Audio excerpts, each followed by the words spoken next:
Салам алейкум. Витаю всех. Сегодня 19 января 2026 года. С вами снова я, Аслан Арцуев, на канале в YouTube Reality и на канале в TikTok Аслан Арцуев. Сегодняшний наш стрим называется почти так же, как и вчерашний, только вчерашний был на чеченском языке, сегодня мы поговорим на русском языке. Атака дронов и ДТП Патрушев и ГУР Украины против Путина и Кадыровых? Вопросительный знак. Всем тем, кто находится во временно оккупированной Чеченской Республике Ичкерия, либо в фашистской России, пожалуйста, заботьтесь о вашей безопасности и не пишите комментариев, которые могут вас идентифицировать каким-либо образом. Как-то так, друзья. И еще, что еще у нас? Ну, в принципе, все сказал, как обычно. Всех я вас, друзья, сердечно и снова приветствую. И хотел бы рассказать в начале нашего стрима о ситуации, которая произошла в Испании. Дело в том, начиная наш стрим, сперва, пока вы все собираетесь, недалеко от небольшого городка в Испании произошла крупная железнодорожная катастрофа недалеко от городка Адамус. 18 января 2026 года вечером около 19:40-19:45 по местному времени в провинции Кордова, юг страны, произошла крупная железнодорожная катастрофа. Поезд на высокой скорости Ирьё, в котором находилось 300-317 пассажиров, сошел с рельсов на прямом участке пути вскоре после остановки в Кордове. Последние вагоны пересекли соседнюю колею и столкнулись со встречным поездом Ренве-Альвия. То есть задние вагоны сошли с рельса и упали на соседнюю полосу, колею. И в этот момент по этим путям шел встречный поезд, который врезался в них. То есть произошло двойное столкновение. Последние вагоны пересекли соседнюю колею и столкнулись с встречным поездом Ренфе-Альфия. Около 184-200 человек было на борту. В результате один из поездов частично упал с насыпи. Вагоны сильно деформированы, многие люди оказались заблокированы. Это первый случай столкновения двух поездов на пути высокоскоростных линий Испании. Погибло не менее 39 человек на данный момент. Среди них машинист одного из поездов. Ранее сообщали о 21, ну и вот выросло до 39 количество жертв. Ранены более 120-150 человек. Около 48 остаются в больницах, 12 человек в реанимации, 9 в тяжелом состоянии. Общее число людей в поездах около 400-500 человек. Нет данных, конечно, о том, что это является террористическим актом или какой-нибудь диверсией, которую, как обычно, русские террористы проводят в Европе. Но очень удивлены. Министр транспорта назвал аварию чрезвычайно странной, на прямом пути. Недавно, в 2025 году, в мае, было за 700 миллионов евро обновлена вот эта дорога, вот этот участок. Поезд сам непосредственно, который первый сошел с рельс, ему всего менее 4 лет. Проверка была 15 января 2026 года. И вот если 15 января делалась проверка, там если что-то не намутили с задними вагонами, которые могли сойти, Но это дело предоставим следствию. Могу сказать о том, что Россия уже давно накручивает ситуацию здесь, в Европе. Она раскачивает ситуацию, раскачивает, и она в том смысле, что каждый народ имеет право на самоопределение, на свободу, на свою независимость. Как мы знаем, в Испании, например, есть территории, которые претендуют на независимость, им не дали независимость, несмотря на то, что, например, было голосование в Каталонии, и каталонцы проголосовали за свое суверенное независимое государство от Испании, им не разрешили, то есть нарушение было. Таких спорных моментов в Европе очень много. И именно поэтому Владимир Путин, и это говорит о том, что именно ФСБ будет бить в этом направлении, Россия будет нагнетать обстановку о том, что право на самоопределение, свободу и так далее, и так далее. И знаете, вот этот мир, он настолько погряз в этих лжи, в лицемерии, в обмане, что просто невероятно просто. Насколько они, как говорится, рука руку моют, друг друга прикрывают. То есть, теперь можно объяснить, почему Путин с Патрушевым взорвали свои дома, напали на чеченцев, которые имели свое государство, свой президент, свой парламент, свой, все у нас было отлично. Но напали и начали нас убивать. И Запад молчал, потому что у них вот такие вот претензии. Понимаете? Вот такие вот у них территориальные, внутри у себя разногласия и территориальные претензии могли возникнуть. Поэтому Запад молчал. Понимаете? Вот насколько несправедлив этот мир. Вот есть такой один деятель, сейчас его очень сильно пиарят. Мы, например, я на своем канале уже 6 лет рассказываю о том, что все эти Дождь, Киселев, там и все остальные, Ходорковский, Модарковский, все это ГБшная здесь вся шелупонь, которую сюда направили. И есть такой Рамис Юнус, который раскрыл немножко правды Киселеву, и все об этом начали говорить, все начали на этом хайпить там и так далее, что это все ГБшники, он сказал. Я говорил, ничего, никого это не смущало, никто ничего не перепащивал у меня. Это мы сколько уже разоблачили этой всей нечисти ГБшной. И вот этот Рамис, который молчал до этого, не давал интервью, там рассказывал, там всегда Чечню, чеченский народ он забывал. И начинает рассказывать, правду говорит, реально правду говорит. Я даже был удивлен, как это так, столько долго терпел. И тут, ясное дело, он по заданию сидит, разговаривает, в отличие от нас, независимых, свободных людей, которые говорят правду и ничего, кроме правды. И вот он рассказывает о том, что Советский Союз развалился, его искусственно развалили. Об этом Аяд Эдигов много раз у меня в эфире рассказывал. Я это говорил, знаем об этом. Мы все об этом знаем. Ничего нового он не открыл. Но снова лжет, снова покрывательство, снова защита своих интересов. Дело в том, что когда разваливался Советский Союз, было 15 союзных республик и 20 автономных республик. 20 автономных республик были уравнены в правах с советскими республиками. Фактически это незаконно делить народы и государства, республики на привилегированные и ниже, ниже статусом. Есть народ, есть земля, все, это вот что является главным. Если у него есть правительство законно избранное, все, это уже государство, если эти люди этого желают. Оказывается, Нахичеванская автономная республика, входившая в Азербайджанскую Советскую Республику, она не давала, понимаете, вот этому Рамису Юнусу сказать правду.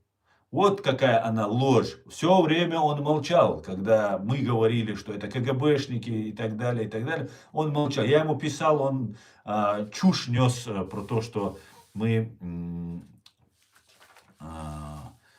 наши вопросы с Приднестровской республики, вот этой Приднестровской войны начинает и забывает Ичкерию и сразу пересказать. Самое большое, самое кровавое преступление фашистской России, такой рубитель правды, такой весь такой, забывает, прошел мимо, не вспомнил. Ох, как так случилось? Как так случилось? И оказывается, дело в том, что нахичеванская была автономия, она могла тоже получить свою независимость и имела право стать государством. Именно поэтому Рамиз Юнус, видимо, решил проигнорировать. Вот такие вот они, вот эти борцы за правду, за свободу. И вот когда им нужно, по всем каналам это начинается трезвонить, расписывать и так далее. А сколько мы говорили, например, про всяких вот этих Фейкиных и всех Ходорковских и так далее. Мне ничего, никто об этом не вспоминал. Никто делал вид, что мы какие-то тут маргиналы, которые там что-то придумываем, что-то и так далее. Тоже интересный такой момент. Сейчас мы ближе подойдем к нашей теме, друзья. Сейчас я вам найду точную ссылку, точную цитату.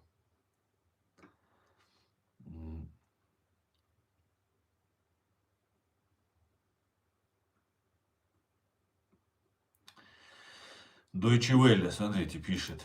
Леонид Волков, знаете такого, да, из банды Навального, высказался о расследовании против него в Украине. Открытие уголовного производства накануне подтвердила Deutsche Welle. Представьте себе, Deutsche Welle подтверждает Волкову, против Волкова возбудили уголовное дело. Источник украинских правоохранительных органов. Поводом стали критические слова Волкова о гибели, как выяснилось позже, она была инсценировкой, ультраправого русского националиста, основателя русского добровольческого корпуса, воюющего на стороне ВСУ Дениса Капустина. В Украине ведется досудебная проверка по факту моего личного сообщения бывшей сотрудницы по статье ни много ни мало «Публичное оправдание российской агрессии», пишет Волков. Знаете, мне кажется, эта ситуация из тех, когда комментировать, только портить. Вместо комментария напомню, что в России я осужден к 18 годам лишения свободы по 45 эпизодам и 9 статьям Уголовного кодекса. И 34 из этих эпизодов за осуждение российской агрессии против Украины, написал Волков. Дело в том, что для меня нет это хорошие русские, плохие русские, это имперцы все.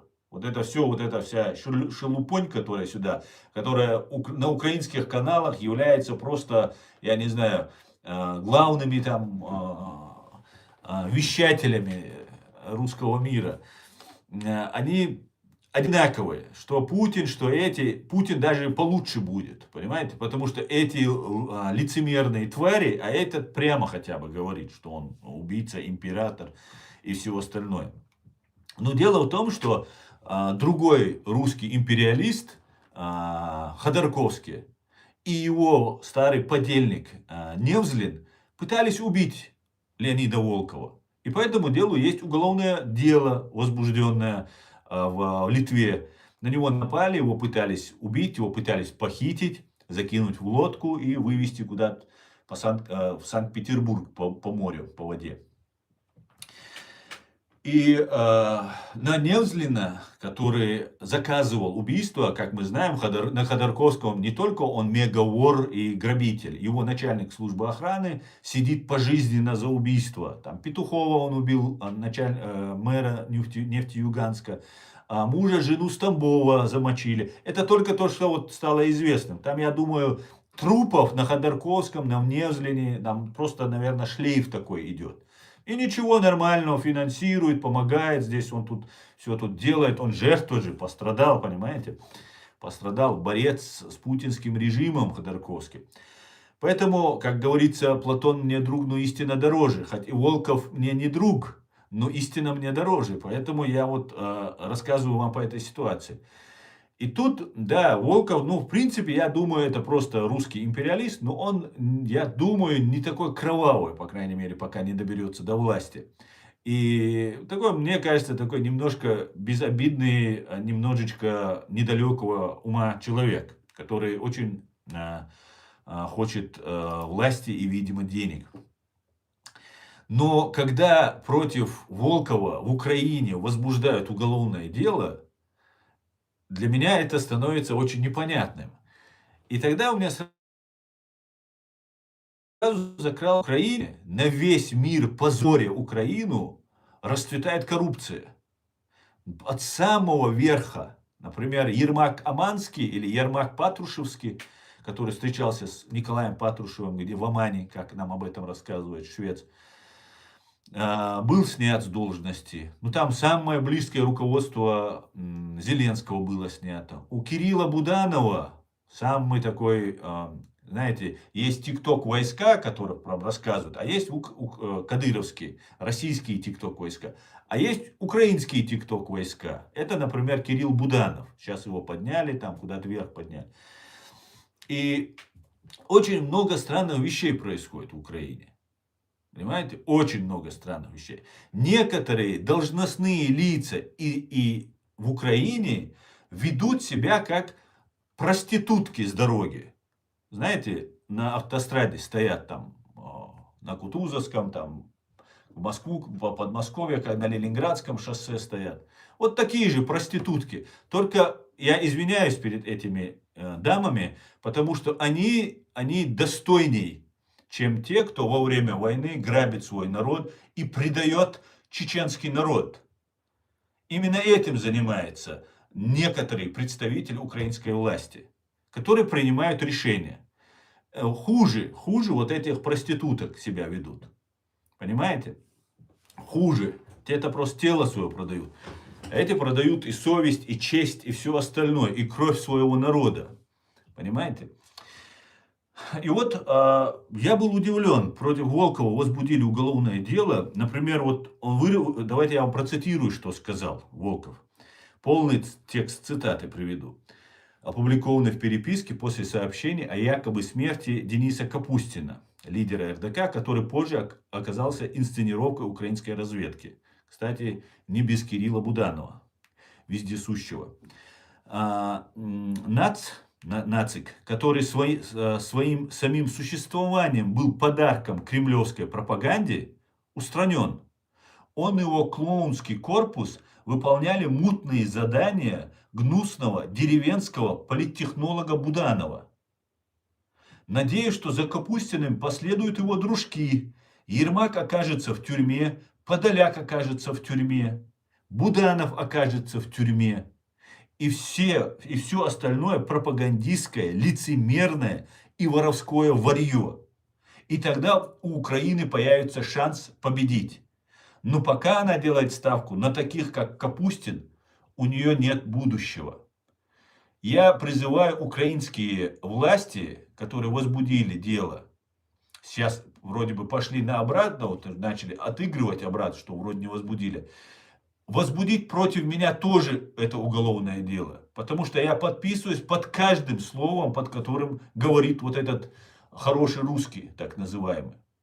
Единственное, что когда умер Капустин Дмитрий, да, когда его якобы убили, я зашел на его страницу, там, на их страницу где-то, и выразил соболезнования. Потому что, подумал, раз боролся с мертвыми, мы, чеченцы, благородней некоторых Волковых, поэтому я выразил свои соболезнования тогда.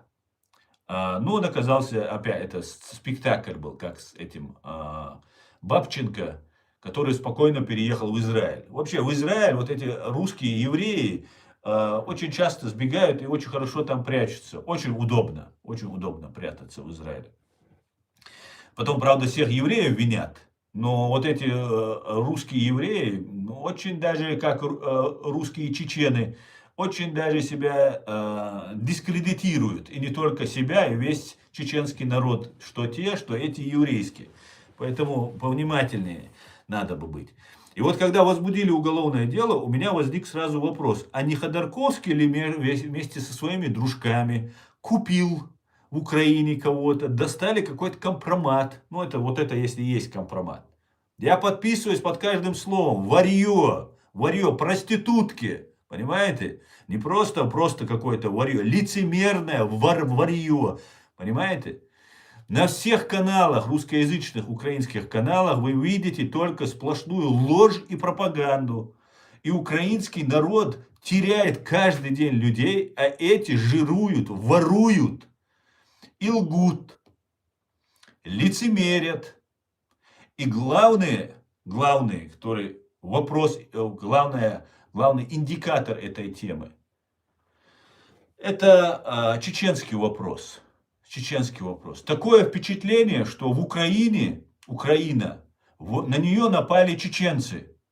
Так же, когда пятидневная война была в Грузии, пытались представить, что чеченцы, ямадайцы там в один из батальон там ходили, 100 человек, по-моему, что вот чеченцы напали, везде российская пропаганда рассказывала. Нам уже не привыкать. Сейчас в начале в Украине тоже было об этом, ну, намекали на это. Например, в Украине, когда началась война, туда первый приехал Иса Мунаев. И он сбил эту волну своим присутствием. Это наш генерал был. Единственный генерал, который у нас оставался в боевой. Вот он приехал и отдал свою жизнь в Украине. Погиб. Подло, непонятно как, вероломно был убит. Каким-то странным образом. Я надеюсь, мы узнаем подробности этого. Ну, вот такая вот интересная немножко вам картина происходящего. Я еще раз говорю, что я не отношусь ни к какой власти, ни к президиуму правительства, ни к чеченской. Я независимый человек. Абсолютно все, что я себя. Наоборот, многие чеченцы были бы недовольны, если бы вот узнали бы, что я, будут недовольны, что я говорю вот на эти темы.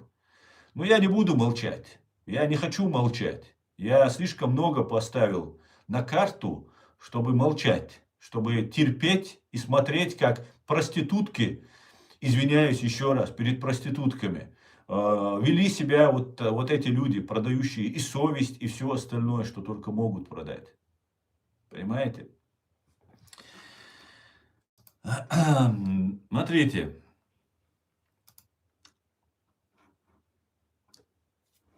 Как мы знаем, 18 октября 2022 года, почти через 7, 8, 9 месяцев после вторжения фашистской России на территорию Украины, Верховная Рада признала Чеченскую Республику Ичкерия оккупированной и что над нами совершен геноцид. Об этом я неоднократно благодарил весь украинский народ, Верховную Раду, Арахамия, который в этой Раде находится, ну и так далее, и так далее. И мы боремся за то, чтобы наша страна была деоккупирована, а я в первую очередь борюсь за то, чтобы убийцы нашего народа понесли ответственность. Я разоблачаю их имена, я разоблачаю их преступления и готовлюсь к трибуналу, который над ними мы проведем. И вот когда Украина признала, для нас это стало большим подарком. 6 месяцев, как нам об этом рассказывал, например,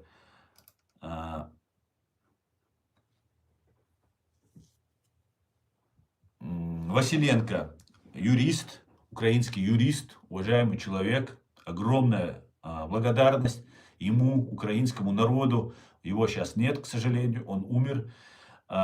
И Василенко был человек, который был судьей по Югославии.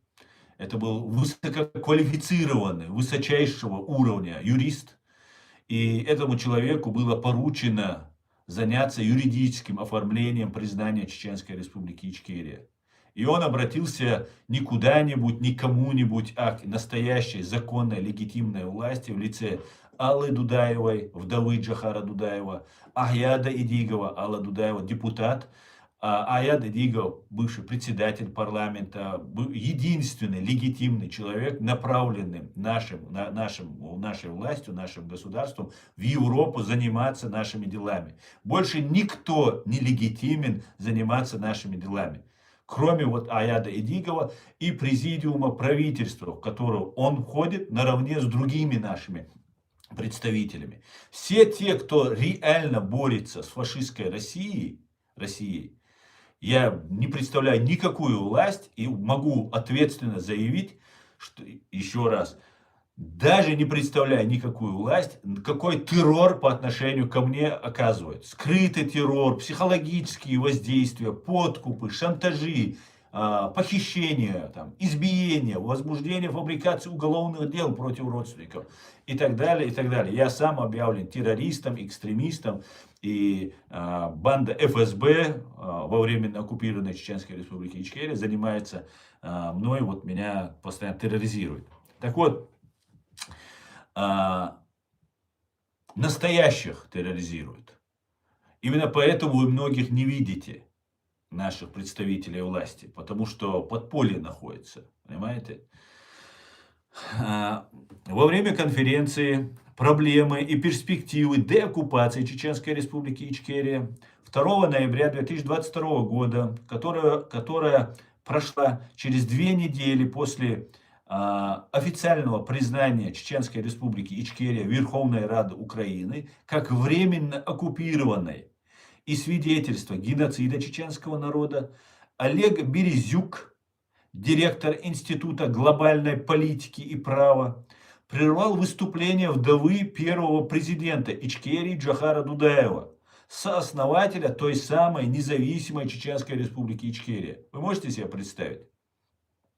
Он перебил ее в момент, когда она назвала Ахмеда Закаева самозванцем и указала, как налицо, она неоднократно делала, фактически подписывающий документы, утверждающие, что Чеченская Республика Ичкерия является частью России. Вы можете себе представить, что сделал Олег Березюк?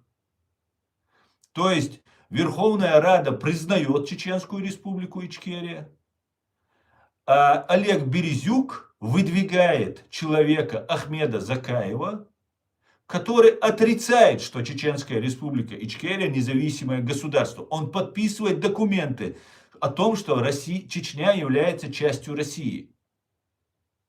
Понимаете? Перебивает он вдову первого президента и одного из главных лидеров и сооснователя чеченского государства, Чеченской Республики Ичкерия. Что это как не проституция? Извиняюсь, конечно, еще раз за это слово перед этими дамами. Понимаете? Давайте послушаем просто.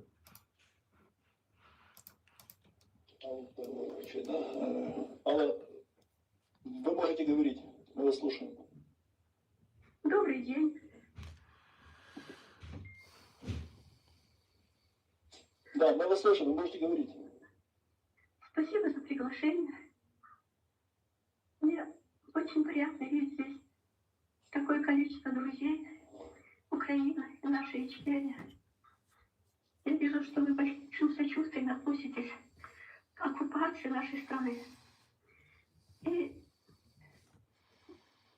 сейчас, конечно, еще не время об этом говорить, потому что Чеченская Республика Ичкерия сейчас молодежь бежит в Турцию, бежит в Казахстан, спасаясь от мобилизации. Но обратно они быстро вернутся, как только распадется Российская империя. Я думаю, что это время не за горами.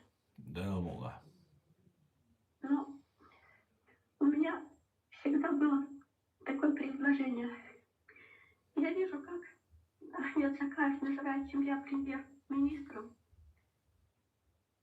И это самозванец. Он никогда не был премьер-министром. Просто сам пригласил себя премьер-министром и главнокомандующим. Даже верховным главнокомандующим. Алла, очень большая просьба. Мы говорим сейчас о том, тема круглого стола не Ахмед Закаев, тема круглого стола проблемы перспективы деоккупации Чеченской Республики Ичкерия. Давайте все-таки мы чеченские внутренние вопросы в сторону. Сейчас будем говорить о том, что надо практически сделать для того, чтобы деоккупировать вашу страну.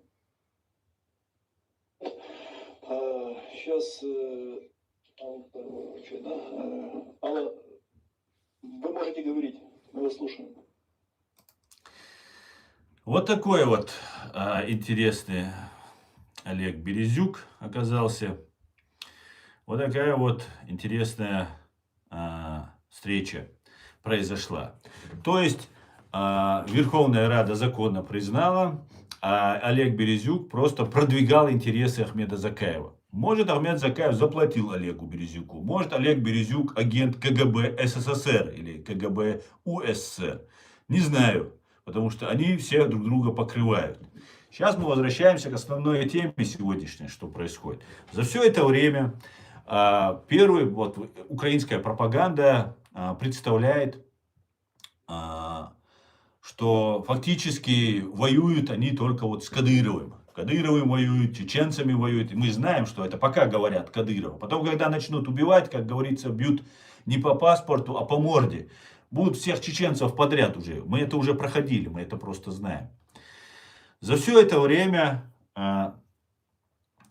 Украина вот сколько раз била по Чеченской Республике, ну говорят била, может не била, не бьет по ФСБ.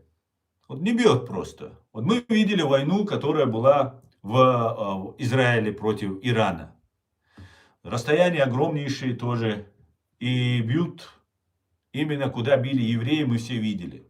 Да, Иран бил по гражданскому населению, как это делает Россия, союзники, у них методы одинаковые. Ну и человеческая жизнь в Израиле дороже стоит, чем в Иране. И Израиль бил по генералам, по главным ученым, кто представляет реальную, у них там список, видимо, есть, бьют туда. Украинцы, они не берут, может, СБУ, это ГУР, ну говорят ГУР, все удары наносятся ГУР там и так далее, и так далее. Бьют почему-то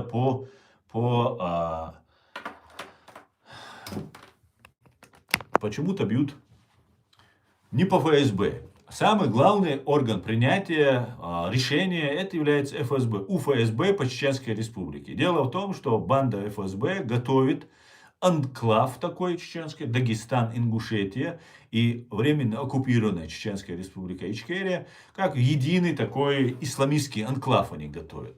И главное препятствие у них это Кадыров. Ну, у украинцев, у ГУР, у Буданова, я не знаю, у кого там они. И вот они все время Кадыров. Почему вы не бьете по ФСБ, я задаю вопрос.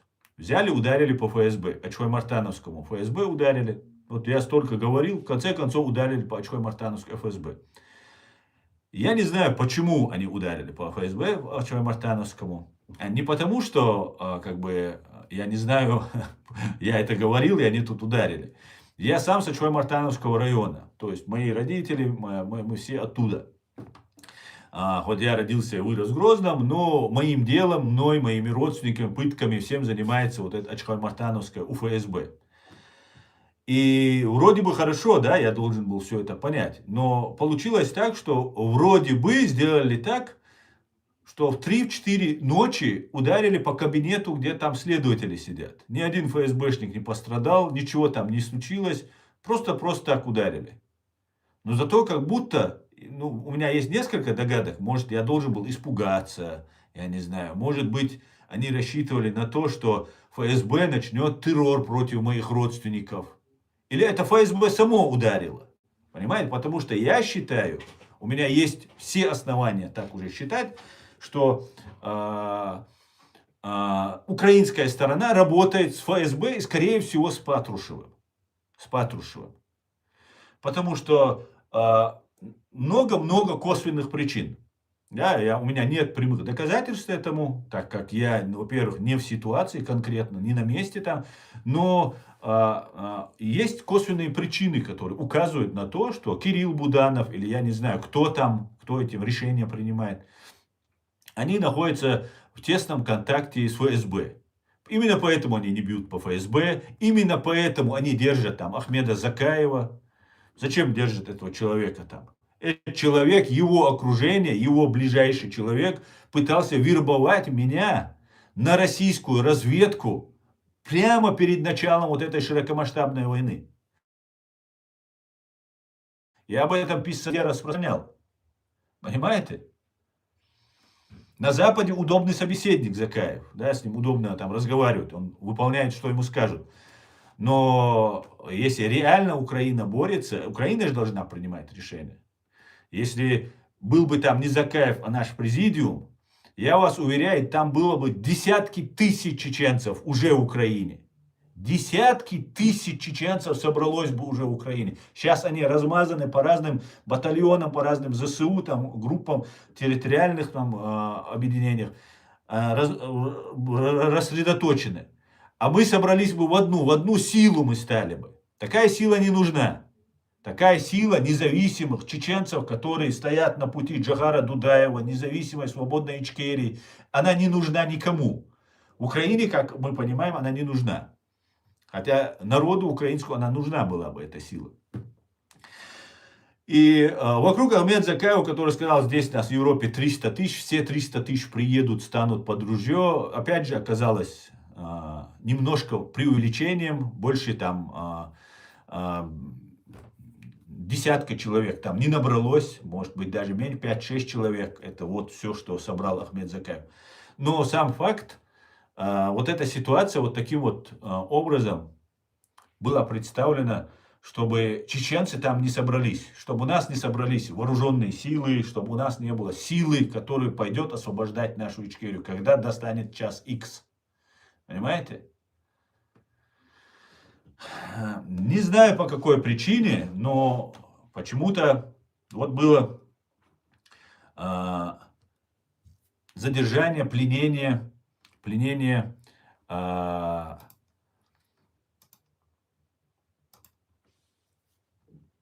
Киргиза Мусиханова, молодого парня, который был ранен и который сдался в плен. К нему приехал Ахмед Закаев и его майор Джамбетов, Хусейн Джамбетов, которого вы все знаете. И этот Хусейн Джамбетов, поговорили с ним, и Киргиза Мусиханову, который добровольно сдался Украине, передали обратно на Россию. Его какие-то родственники там высокопоставленные или по какой-то другой причине, сейчас он либо уже давно о нем ничего не слышно, либо он уже погиб, потому что его в штурма отправили, либо вот исчез этот человек, больше его не видно. Было видно, что он в штурмах был. Отдали его Аптелаудинову. Аптелаудинов один из самых кровавых палачей чеченского народа, особенно к чеченцам, русских он очень любит, он сам русский генерал, он сам готов выдавать женщин за русских, но чеченский народ не готов. Лапти Аладдина, Лапти очень правильно подобранное имя ему, кстати говоря, очень подходит. Лаптежник, самый настоящий генерал-лаптежник. И ему передали этого человека, все, больше о Киргиз Мусихану ничего не известно. Если бы Киргиз Мусиханов остался бы, если бы других еще туда позвали, если бы нормальные, здоровые силы в Украине эти 4 года там собрались бы, хотя мы, чеченцы, наш Иса Мунаев, первыми туда приехали, одними из первых туда приехали, в 2015, когда там, в 2014 году. Было бы сформировано огромное мощное подразделение, которое было бы полезно и Европе, и Украине, и, конечно же, нам, чеченскому народу. Нам не дали его там сформировать. Просто не дали. Понимаете? Просто не дали. Нужен был инструмент, управляющий инструмент. Нужны были ваххабисты, нужны были радикалы, чтобы можно было их там использовать, пугать их чем-то и так далее. На самом деле дискредитировать украинских националистов, которых пытаются постоянно с радикальными исламистами связать. Понимаете? Кому это выгодно? Смотрите, произошло еще одно интересное событие. Отдали Мусиханову, отдали. Есть такой журналист украинский, русский по национальности, который раскрутил Евгения Нужина. Помните такого Евгения Нужина? Я постоянно забываю из-за, видимо,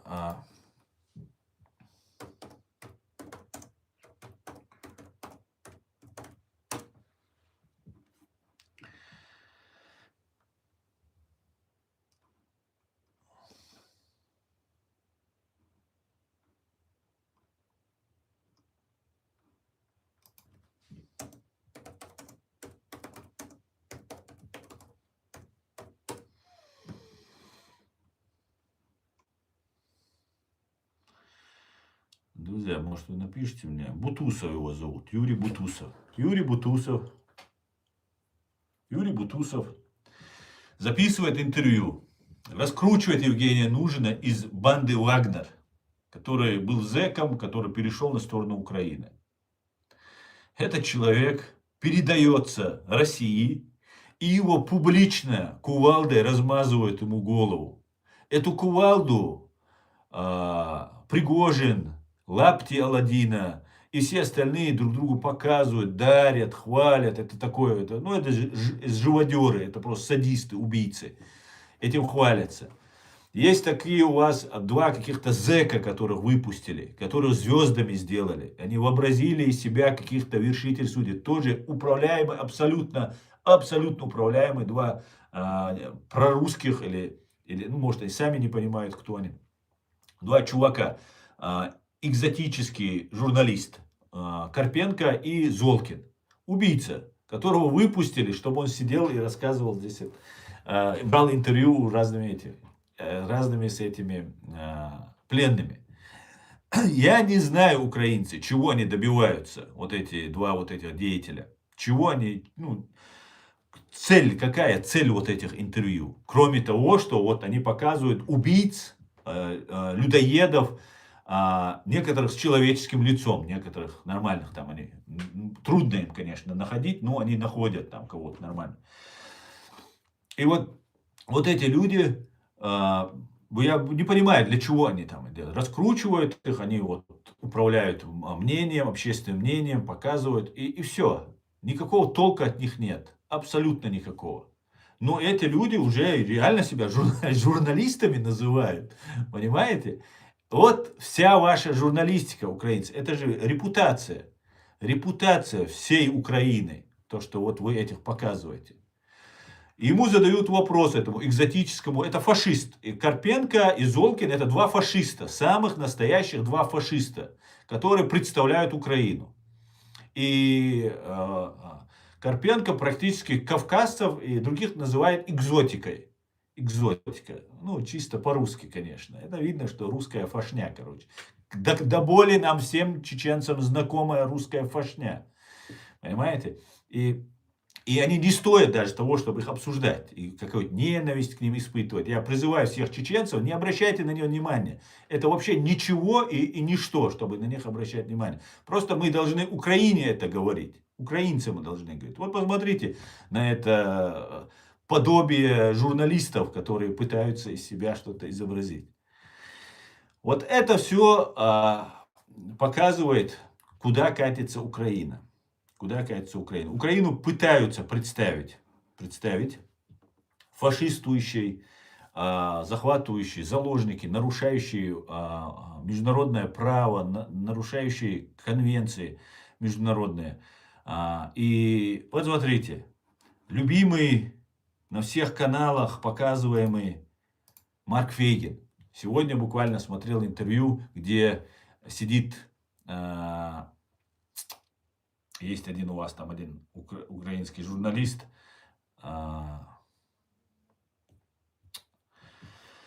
короче, который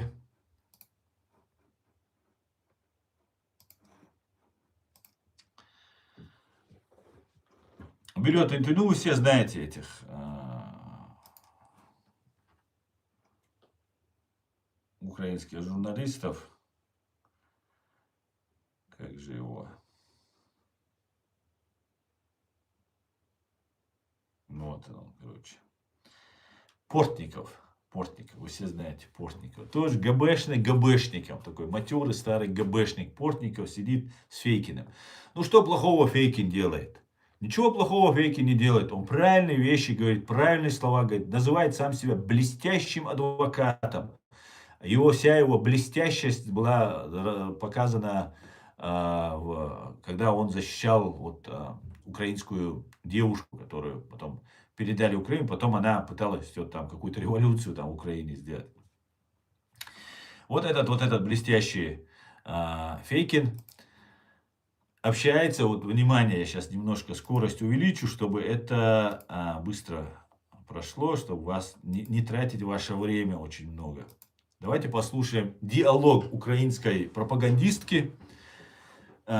Короче говоря, как вы все помните, после падения Азова-Стали некоторые украинцы сдались в плен. Десятки человек сдались в плен. Даже больше. И 50, по-моему, и из азовцев, защитников Азовстали и других украинцев, 57, если не больше, я могу сейчас цифру ошибаться, были убиты и сожжены в русском концлагере. И грозились убить всех остальных. И в это время выходит вот это интервью. Очень интересно. Важная тема – это Азов, Да. пленные. И вот, смотрите, последняя информация, Пушилин подтвердил подготовку к трибуналу над бойцами Азова, и что все это будет происходить до конца лета. Что вы на это можете сказать, что очень важная тема для Украины? Ну, поскольку мы видели нечто подобное уже осуждений 3 иностранцев, смертной казни, говорят, еще были переговоры, я вот не насколько следил, плюс история в Еленовке, где они убили 50 человек, ну, как они заявляют. Вот, и в Еленовке это было, как раз вот это они сейчас это и обсуждают. И интересно то, что он говорит, там осудили 3 смертной казни, такой, между делом такой, Фейкин это рассказывает. И это говорит о том, что остальных тоже казнят русские. Это запугивание всех тех, кто слушает, всех родственников, побратимых, у которых оказались в плену их родственники и друзья. Мы не знаем, то поверить в то, что они могут провести такой публичный трибунал, ну, я в такой могу поверить, да.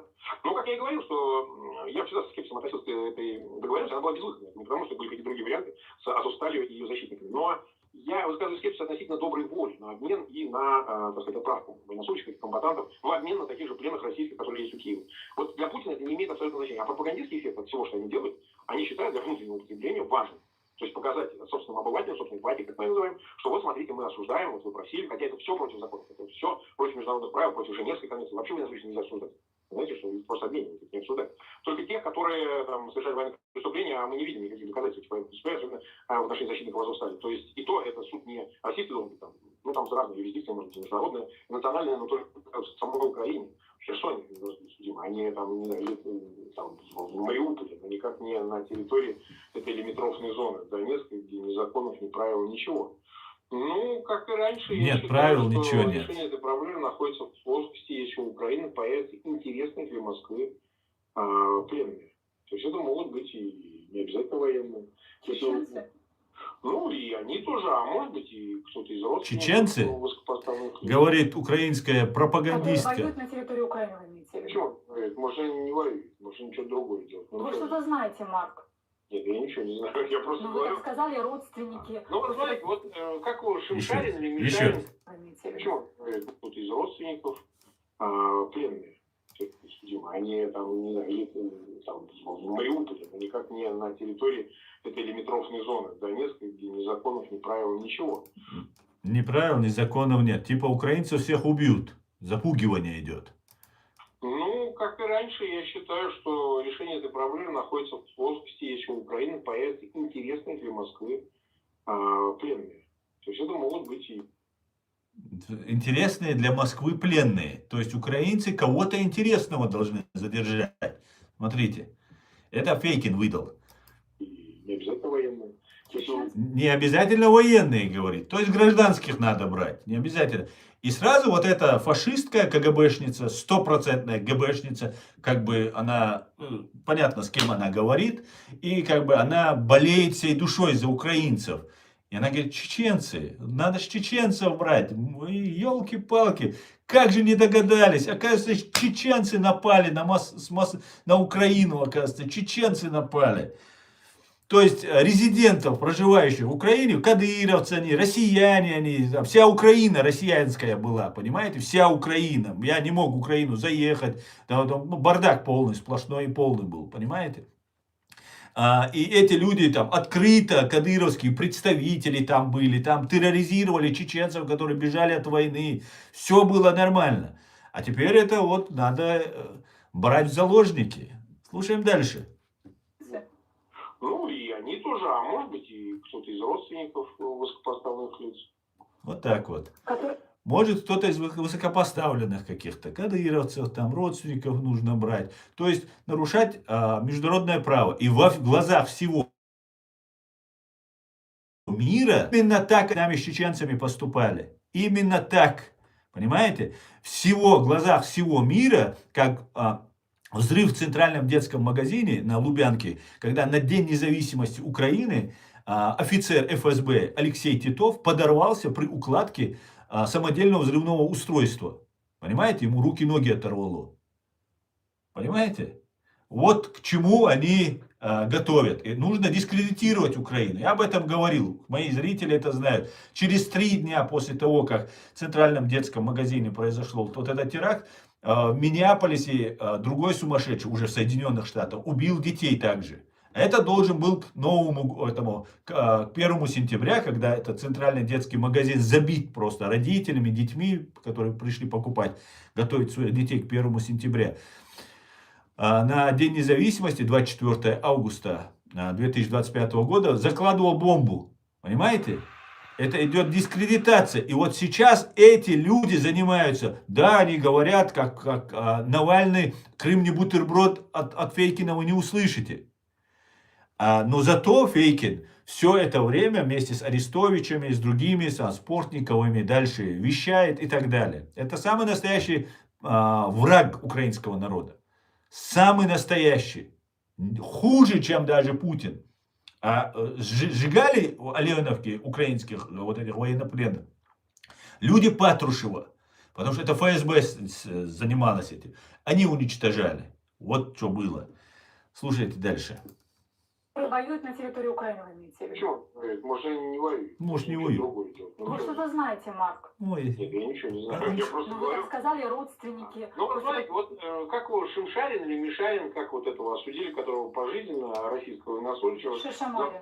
Шишамарин, вот. Да. Ну, вот сказать, вот кому вот этот сдался, этот Шишамарин, чтобы его менять на кого-то из Азовстали, да, бойцов Азов. Он никому не нужен, наплевать всем на обычного, на рядового. Их легион, неважно, живы они, мертвы, ну, власть же их как мясо использует. Вот представьте, вот можно добиться, чтобы еще таких же обменяли на бойцов полка Азов. Ну, К сожалению. ну вот, а поэтому, а если будут дочери Путина, может обменять, я ж не знаю. Дочери Путина в Украине. Я просто, Марк. это просто так, я же не знаю. Может быть, есть какие-то... Вы что-то знаете.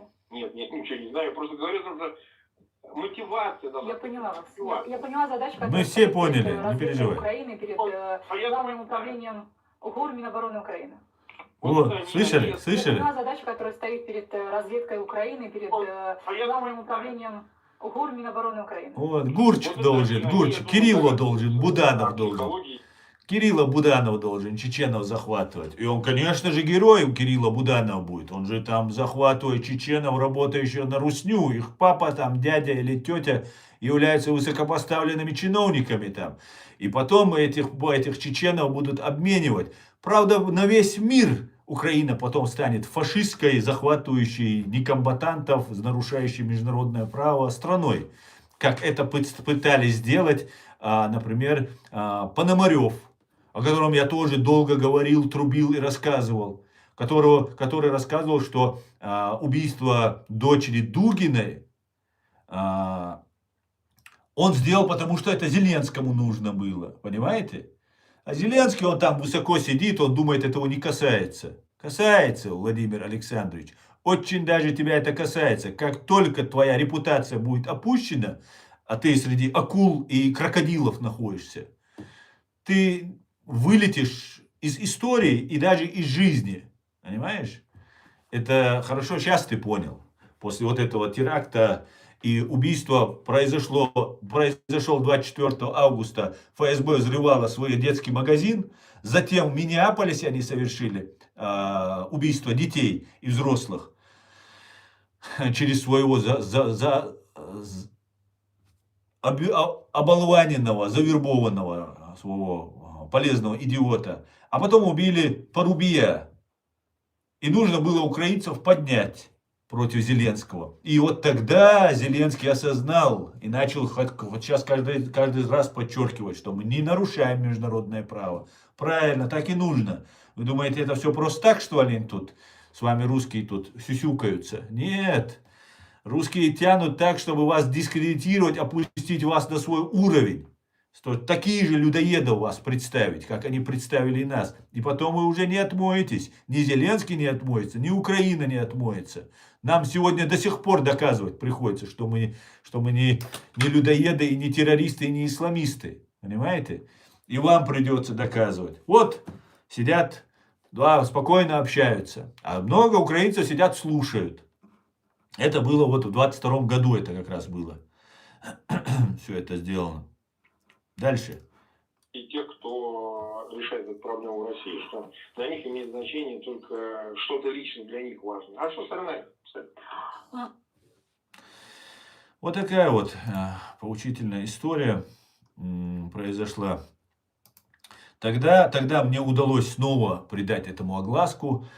И именно поэтому, я уверен, украинцы не стали захватывать. ГУР Кирилло Буданов не стал захватывать родственников чеченцев. Хотя одного они там какого-то пацана захватили, его там показывали. Началась вот эта своя тема, но дальше не пошло. И таким вот образом удалось предотвратить нападение на людей. Дело в том, что главным вот этим деятелем, который занимается Украиной, войной против Украины, и вообще возглавляет ФСБ, является не Бортников, который фактически является главой, директором ФСБ. Как устроена система? Я вам просто хочу объяснить, как устроена система на России. Есть официальная власть в лице Путина, Бортникова, там, других силовых там, ведомств и других министров. А есть Совет Безопасности. Совет Безопасности. И вот этот Совет Безопасности, туда входят заместители. Заместители. Это называется у них ОШ, оперативный штаб. В регионах он называется РОШ, региональный оперативный штаб. Например, в Чеченской Республике и оккупированной Ичкерии это называется РОШ. Возглавляет Дмитрий Кечкин. Он является реальной главой в Чеченской Республике. Все силовые структуры, и в том числе Рамзан Кадыров, входят в этот РОШ и подчиняется Дмитрию Кечкину, который, на мой взгляд, по моим данным, является соорганизатором теракта в Бостоне в 2013 году.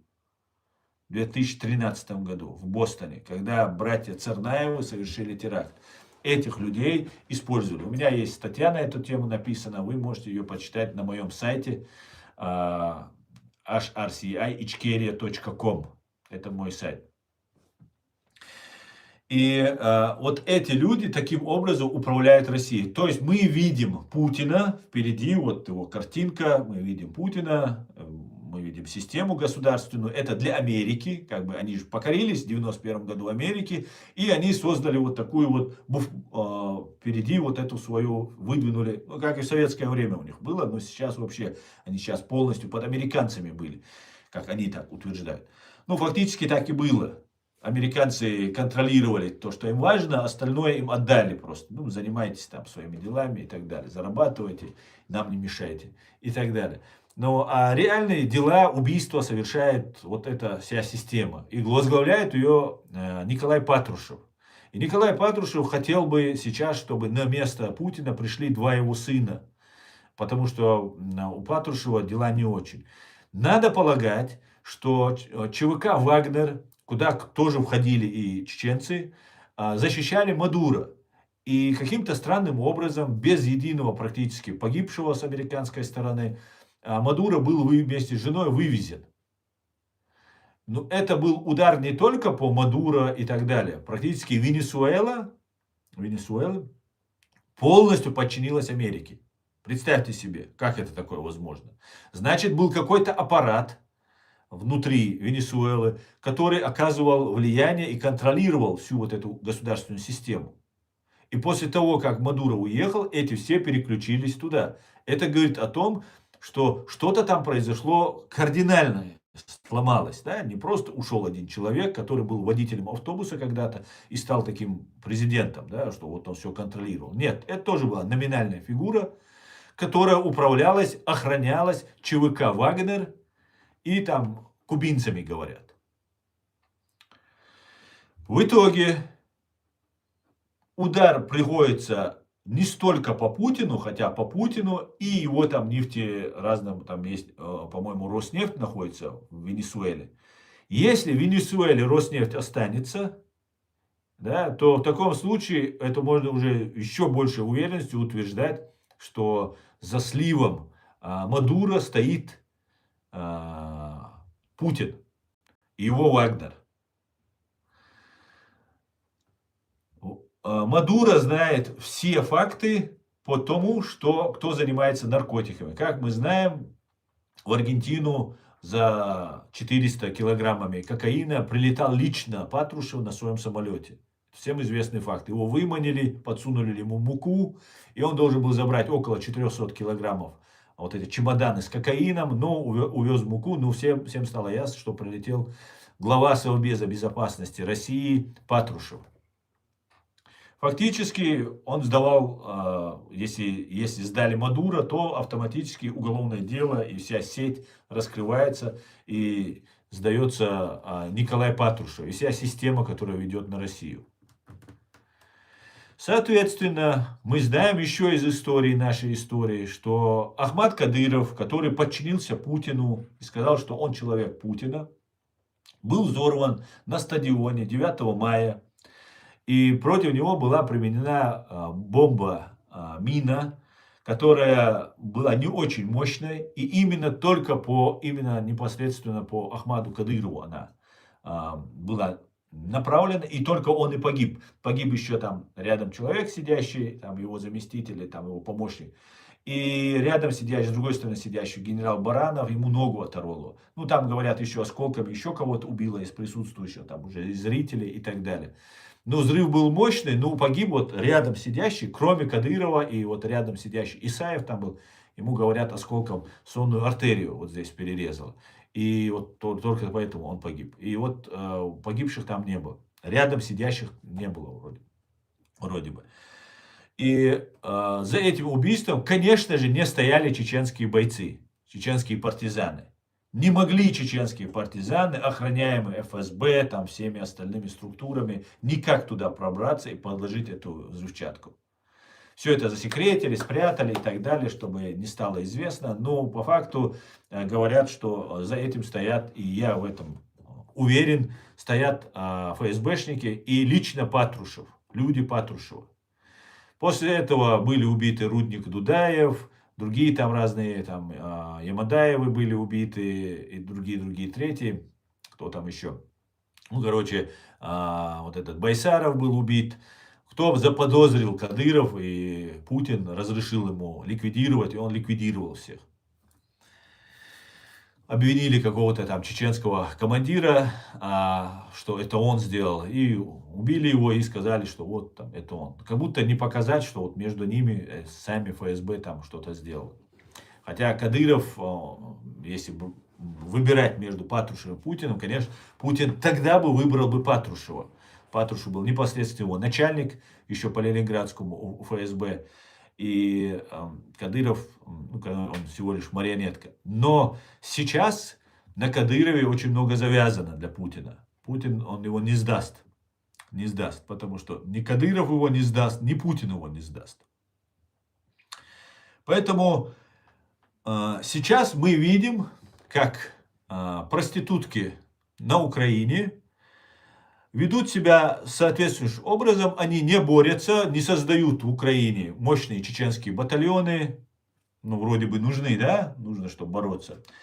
Они не борются, помогают чеченцам деоккупироваться, хотя силы есть, вот тот же Василенко, все они хотят, чтобы чеченцы были свободны. Верховная Рада принимает решение, что Чеченская Республика оккупирована. Но есть силы, которые не хотят. Те самые вот дамы легкого поведения. Или мужчины легкого поведения. И вот происходят странные нападения на Росгвардию постоянно.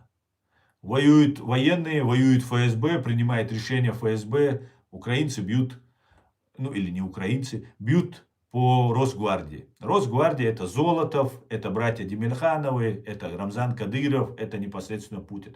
То есть на Западе, как говорит, например, Трамп буквально сегодня, он говорит, что, ну вот смотрите, говорит, вот мы там где-то, что он говорит, там в Ираке свергли эту власть, все ушли, всех уволили, они все стали игиловцами. Понимаете? То есть уже Америка, Трамп не говорят о том, что они борются за права людей. Они говорят за то, чтобы подчинить себе. А права людей, ну подумаешь, какие-то там люди, какие-то права, это не так уж и важно. То есть, чтобы они не стали игиловцами. То, что из ИГИЛ это делала Россия, Трамп немножко не знает, не в курсе, наверное. И эту ИГИЛ создавала Россия. Понимаете? Она организовывала эту систему. Она финансировала, она помогала. Они говорят, что вот поэтому мы в Венесуэле там, или еще где-то мы так не делаем. Мы делаем по-другому. И сейчас идет охота именно на Кадырова. То есть систему Россия, что мы, Чеченская республика, Ичкерия, частью России оставляет, Кадыр, российская оппозиция. Это Магомед Даудов, это Патрушев, это Ахмед Закаев, это Кирилло Буданов. И вот эти все вот эти деятели, их всех устраивает убрать Кадырова. Но права чеченцев, что вот над чеченцами геноцид был, это никому не интересно. И именно этим занимается Кирилло Буданов. Они предлагают Запад, ну смотрите, мы же сдвинем Кадырова. Все остальное вас не волнует. Запад говорит, да, все хорошо, уберите силу Кадырова, Путина, Кадырова, на который делает ставку. Все остальное меня устраивает, говорит, например, Запад. Ну, я так предполагаю, что он так говорит. И вот Украина действует не на благо чеченского народа, а во вред чеченскому народу. Почему это так делается? Кириллу Буданову деньги дают? Кирилл Буданов предатель? Почему? В чем причина? Я не могу этого пока объяснить. Я не знаю. Но есть, или может он просто настолько некомпетентен, как о нем говорят его же граждане, его сограждане в Украине. Я не могу этого пока объяснить, но то, что вот эти люди себя ведут как враги чеченского народа, это уже очевидно. И если бы они вели себя не как враги, то уже в Украине была бы совсем другая обстановка. В том числе с чеченскими батальонами, которых было бы тысячи уже людей там уже находилось бы. Не 5-10 человек, которые там никто вообще не видит, не знает. Ну, есть там тысячи чеченцев есть, кто воюет. А вот кто признает там реально, никто не идет к Закаеву, понимаете? Нету самоубийц, нету предателей, нету, которые есть кто-то обманутый, заблудший, а в основном никто не идет. Всем дороже своя репутация, и все знают, кто такой Закаев. Все знают, кто такой Закаев. Понимаете? И вот сейчас происходит нападение на 4-5 декабря, происходит нападение на Грозный-Сити. Дрон залетает в Грозный-Сити. Как раз я вам рассказывал про Очко-Мартанское ФСБ, куда сделали налет. И буквально через какое-то время Грозный-Сити делает налет. Непонятно, ФСБ само это сделало, Кирилл Буданов это сделал. Не знаю. Но факт, что в этом здании находится Совет Безопасности Чеченской Республики, который возглавляет на тот момент несовершеннолетний, 17-летний Адам Кадыров. И его именно Рамзан Кадыров и клан Кадырова хочет сделать преемником. Потому что у Рамзана, по всей видимости, либо с здоровьем проблемы, либо он понимает, что его скоро могут ликвидировать. И нужен другой человек, который будет на его место поставлен. И, ну, да, вот охотятся, да, вот там идет работа. То почему не по ФСБ идет работа? Значит, Украина, Верховная Рада говорит, что мы оккупированы, а Кирилл Буданов, нарушая, или как этот деятель, который перебивал Аллу Дудаеву, перебивает, они согласны с тем, что мы, Чеченская Республика, не оккупирована, часть России. Так получается. Так вы предатели.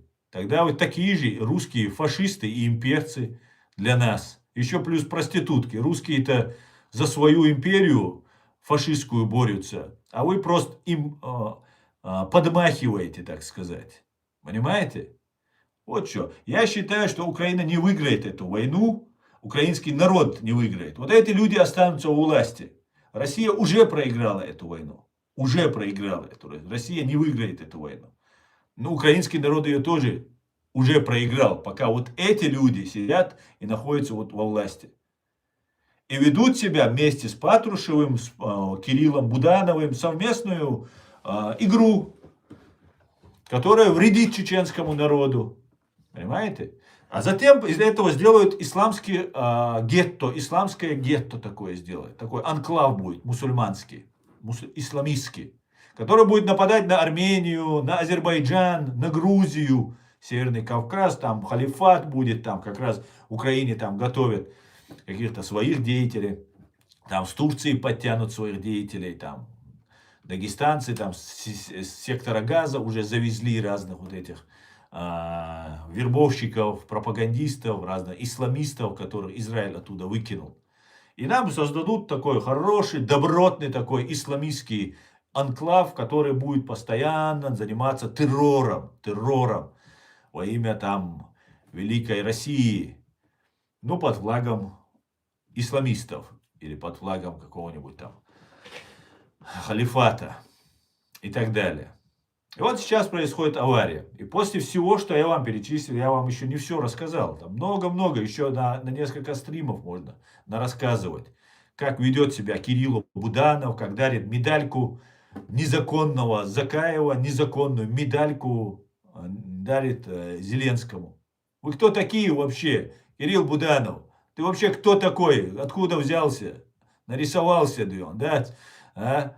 Настолько плевать на память чеченского народа и на то, что делал чеченский народ выбор. Там репутация у тебя будет, ты там будешь великий борец там с Россией. Не будет у тебя репутации, Кирилла Буданов. Пока есть мы, чеченцы, которые знаем правду, ты не станешь великим каким-то полководцем, политическим, государственным деятелем. Да, может, тебя где-то используют, ты хорошо, видимо, работу свою выполняешь, возложенную на тебя. И тебя за место другого аманского, патрушевского деятеля подняли. Посмотрим. Вот такая вот ситуация. И сейчас происходит ДТП.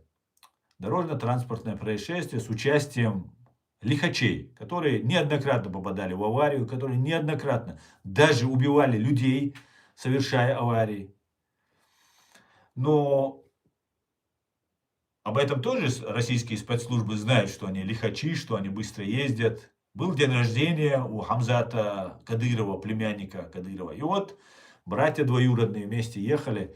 И говорят, полицейский не перекрыл дорогу, красный свет, там что-то было, он выехал там. И убил человек, там погиб. Не знаю, насколько правда. Может, никого не убил. Может быть, что-то сделали с машиной. Я не знаю, что там произошло. Я знаю, что идет охота на Адама Кадырова для того, чтобы он не стал преемником у Рамзана Кадырова.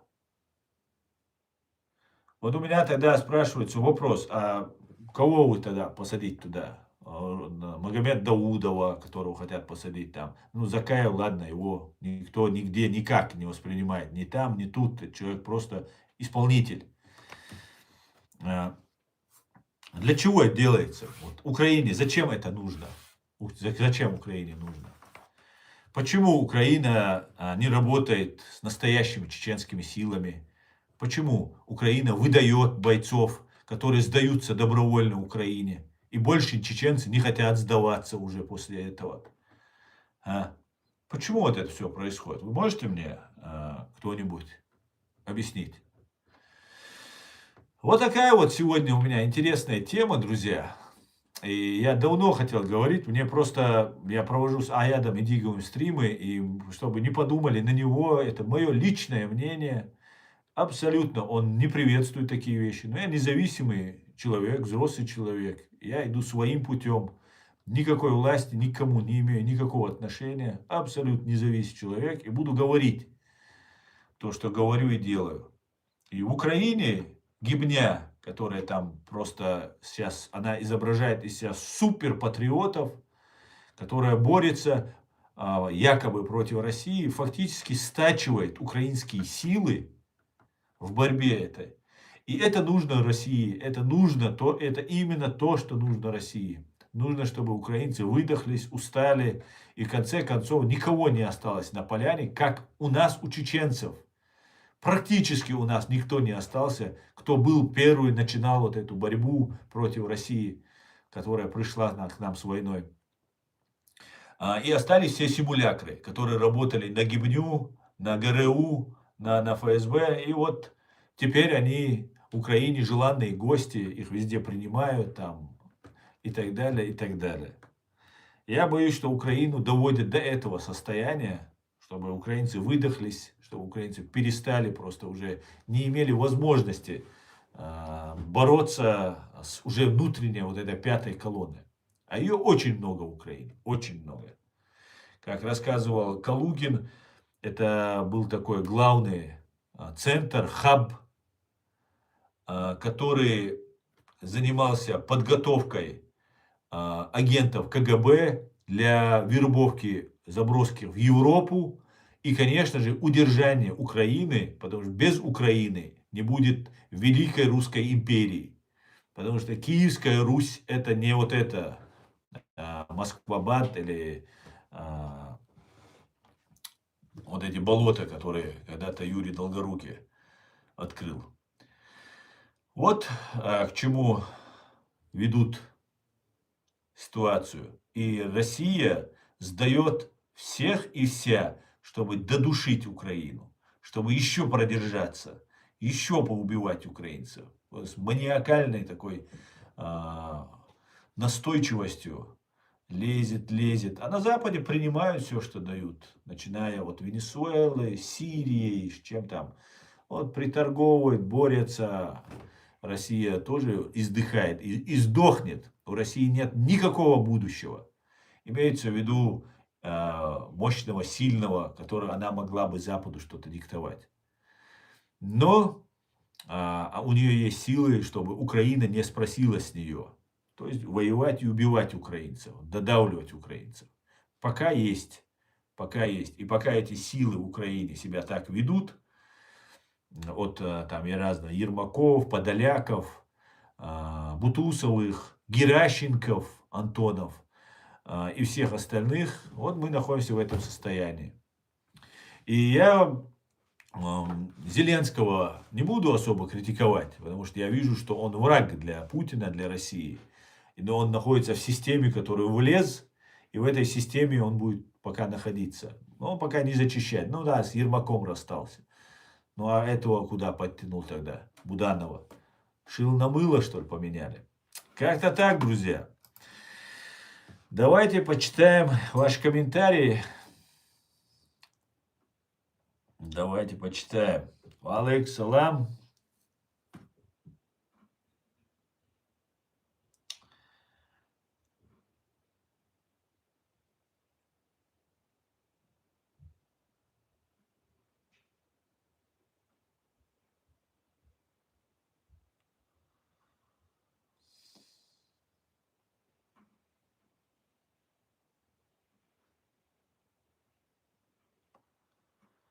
Буданов это агент ФСБ. Я не знаю, Зафарбек. Я не знаю, агент он, просто клинический идиот он или просто продажный человек. Я не знаю.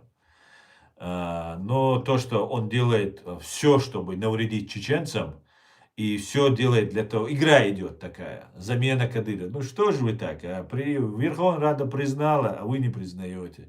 А нам менять одно шило на мыло, и чтобы другой россиянин заменил. Нам это абсолютно не интересно, нам, чеченцы. И мы все видим, понимаете, все чеченцы сидят и смотрят, как ведет себя Украина. Поэтому мы не видим в Украине чеченские батальоны, чеченские полки, чеченские армии, которые берут там, разносят в пух и прах. Знаете почему? Потому что не верят чеченцы в Украине. Не верят. Я все это время, я 10 лет как приехал сюда, в Германию, с первых дней защищал Украину. Там, в России, бросил работу, прежнюю жизнь, приехал сюда, объявлен террористом, фашистом, из-за того, что заступаюсь за Россию, заступаюсь за Украину, борюсь вот с этой российской фашистской пропагандой. И в итоге Украина поступает именно как Россия с нами. именно как Россия. Основная эта битва похожа на казнь по собственному желанию, так как не вооружен или нет видения, что кто-то желает свободы, потому что жизнь скоротечна. Поэтому я в надежде, но скептической. Да, возможно, Шамиль.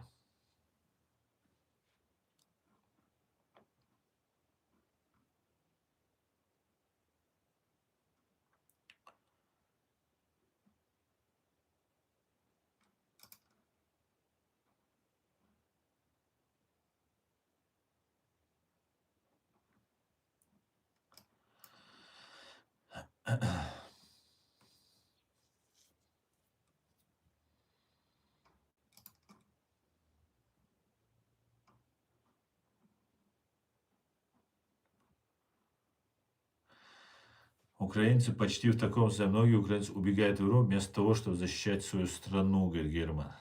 Там уже ТЦК.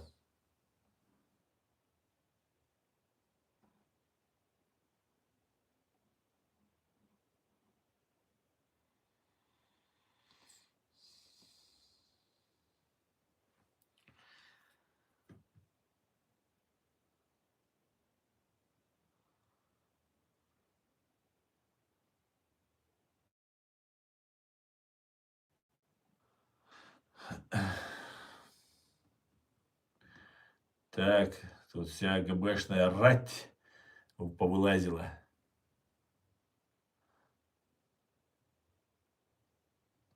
Так, что у нас тут? ТикТок, да.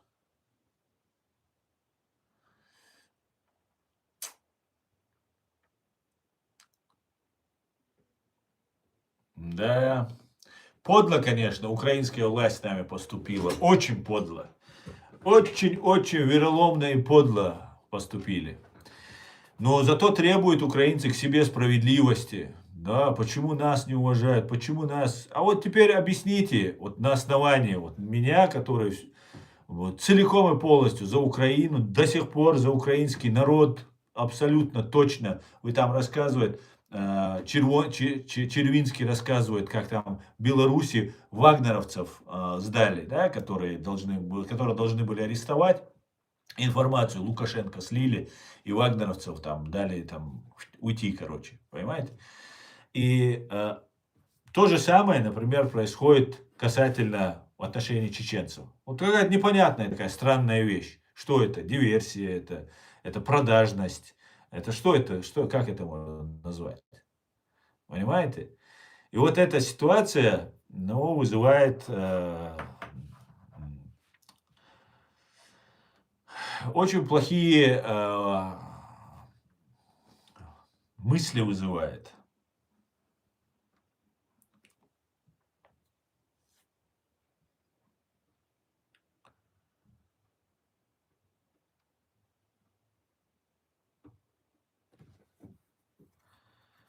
По отношению к вам видно, что подлые люди из власти никуда не делись, также в шахматы играют. Ну, подлые, понятно, никуда не делись. Вообще власть в Украине, она себя ведет антиукраински. Да? И я думаю, дело не в Зеленском. Зеленский враг Путина и России. И это я уже для себя приблизительно представляю, я так полагаю. Но вокруг Зеленский не свободен принимать свои решения, как он хочет, что он делает, потому что он вошел в эту систему. Эта система, ну, просто неизлечима. Посмотрите, например, на вот сколько помогает Америка, да? Вот, ну, вот Америка не помогает, сейчас там Трамп плохой, там туда-сюда, говорит, я тоже многие вещи Трампа не могу понять, но посмотрите, сколько она помогла, сколько сделала Америка для Украины. Так вот, есть такой блогер, да, известный, бывший военный, Гарри Табах. Ну, посмотрите, как к нему относятся. Посмотрите, фейки на всех каналах, там такой весь любимчик такой, весь такой сякой, да. Американец не любимчик. А что вам американец сделал? Просто если не брать чеченцев вопрос, там ленд-лиз был, замяли, не нужен нам никакой ленд-лиз, не надо это, не надо то. Вот все вот это очень хорошо показывает. Понимаете? Показывает все отношения. Подло Украина поступает к чеченцам. Подло. Вероломно поступает. Вместо того, чтобы бороться вместе, бороться за свободу и независимость, делается так, чтобы заменить одну марионетку на другую. Просто убирают марионетку и, видимо, получают за это деньги. Но не бесплатно же они идейные же они, патрушевцы. Кирилло Буданов, ты идейный патрушевец или за деньги, скажи мне, пожалуйста.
Буданов за свой карман. Да, Аснабек, Машвойло. Терги, чувство. Да, бабки делают. Ну, когда еще удастся бабки делать, да? Наверное, так. Деньги дают, вот они и занимаются, да. Да, да.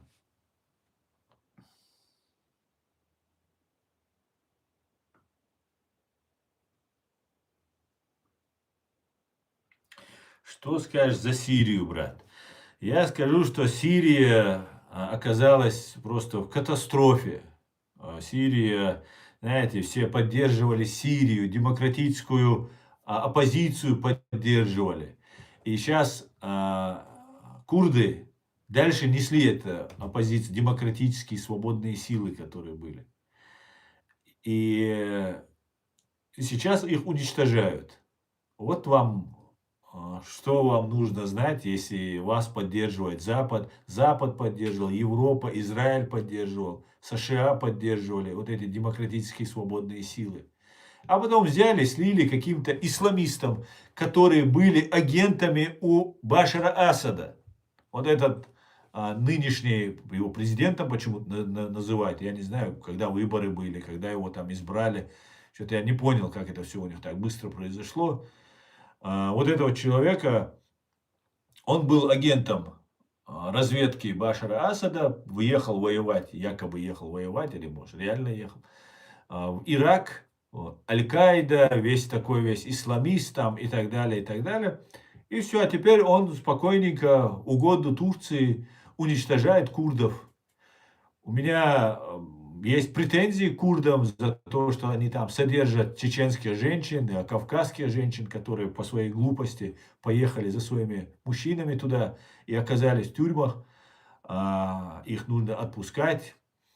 Но сирийская свободная или демократическая вот эта силы, это были курды и другие там арабы, кто представлял их. Их сейчас уничтожают. Что это такое, я просто не могу понять. Мы в каком мире живем тогда? О чем мы говорим?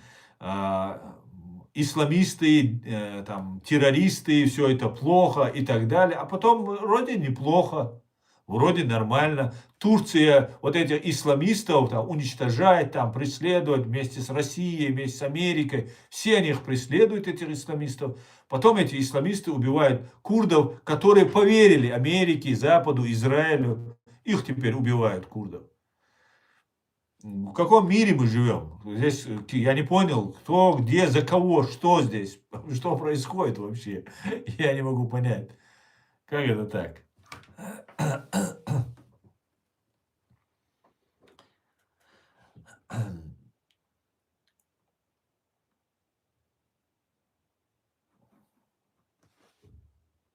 Вполне возможно, быстренько сейчас это все закончится, как будто не было. Как будто не было, да, там Путин, Патрушев, да, все, ФСБ, оставайтесь. Ну да, их, конечно, положение у них не будет как прежде, слишком зазнались они. Но опять же, на этом все как бы заканчивается.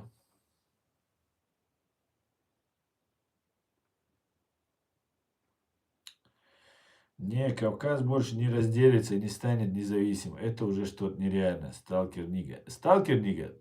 Я не знаю, что такое Кавказ. Чеченская республика Ичкерия временно оккупирована. И хоть весь мир низ головой станет, мы будем независимыми и свободными. Мы уже независимы и свободны, понимаешь? Мы в душе не сдаемся и боремся. И не признаем русскую оккупационную имперскую власть. Не признаем никогда. Даже в тюрьме находясь, мы ее не признаем и не признаем. Мы уже свободны. Будем независимы, это даже не обсуждается. Навеки вечный чеченский народ свободен. И мы будем свободными и в физическом смысле этого слова.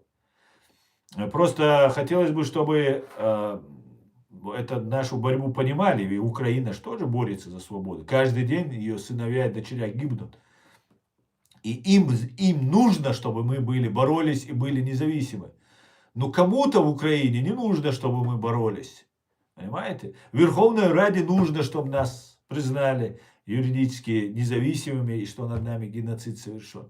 А кому-то нужно заткнуть Аллу Дудаеву и сказать, что вот Ахмед Закаев, это ваши внутренние. Нет, это не внутренние. Это не оппозиция, как нас пытаются представить. Нет. Это, кто у вас там, украинцы, убежал на Россию, как его, президент ваш, Янукович. Ну давайте, или там Киева был такой, да, лысый. Ну давайте с ним договоритесь. Это же ваши внутренние разборки. Нет, это не оппозиция, это измена, это предательное преступление. Поэтому никто же не договаривается с Януковичем, там, с Киевой, кто у вас там, Захарченко, кто там был. Никто же не договаривается. А нам предлагают договариваться с людьми, которые предали чеченский народ и чеченскую государственность. Не будет такого. Я как рядовой человек вам говорю, я говорю голосом чеченского народа. Не властью, не политикой. Как обычный чеченский человек, я вам говорю. Никогда мы не смиримся. Я знаю настроение в нашем обществе. Никогда мы не смиримся с замену одной марионетки на другой. Сказать, да, мы часть России. Нет. Никогда этому не быть. Понимаете? И дело не в том, что это мое желание какое-то там отдельно взятое. Нет. Это наша система понимания, мировосприятия. Понимаете? Нас по-другому не бывает. Тогда мы не чеченцы. Понимаете? Если мы покоряемся тем, кто нас убивает. Покорить. Они не могут нас покорить. Одного лаптя уже русским генералом называют. Уже начали ему говорить, а что ты же своих женщин замуж не отдаешь? А что это ты женщин не отдаешь? Тот бедный там и пытается и на двух стульях сидеть, доказывает имперцам. А для чего это русским нужно? Сейчас тему подняли. Настоящего ГБшная новая газета Европа, там она уже так называется, тему поднимают. Вот там, чеченцы не выдают замуж своих женщин за русских там и так далее. А почему не выдают? Почему? Вот они думают, мы же покорили их, мы же все покорить. Вот покорение Кавказа, сколько уже медалей раздали за эти 300 лет, сколько фильмов, книг сняли на эту тему. А чеченцы не выдают своих женщин. И самого прорусского, самого лаптежника берут, и он начинает там, и та юлить начинает. Зачем они нам это говорят? Они хотят нас увидеть покоренными, сдавшимися, признавших рабов равными свободных людей. Мы не выдаем замуж за рабов свободных людей, свободных женщин. Наши женщины не хотят за рабов пойти, даже если мы их выгоняли бы. Понимаете? Это, знаете, после Холокоста, после уничтожения евреев, сидит немец какой-нибудь и говорит, а что это вы, евреи, за немцев замуж не выдаете своих девушек? Представляете, насколько это варварство, кощунство, цинизм, такие вещи нам говорить. Понимаете? Мы хотим выжить, сохраниться. Наши женщины больше, чем мы пытаемся наш народ сохранить, нашу идентичность, нашу национальность. А нам сидят какие-то ублюдки, нам рассказывают, а что это вы это самое? ЛГБТ-митинги не проводите, женщин не выдаете за русских. Так не доросли еще русские, не доросли. Станьте свободными. Мы подумаем, лет через 500 приходите. На этом я свой стрим заканчиваю, друзья. Спасибо, что смотрите и поддерживаете. Истамбул, слава Чечению. Спасибо, Истамбул. Спасибо. Дерес хуйру, алейкум зерам. На этом я свой стрим заканчиваю. Завтра увидимся. Всего хорошего. Адикюр маш ойл.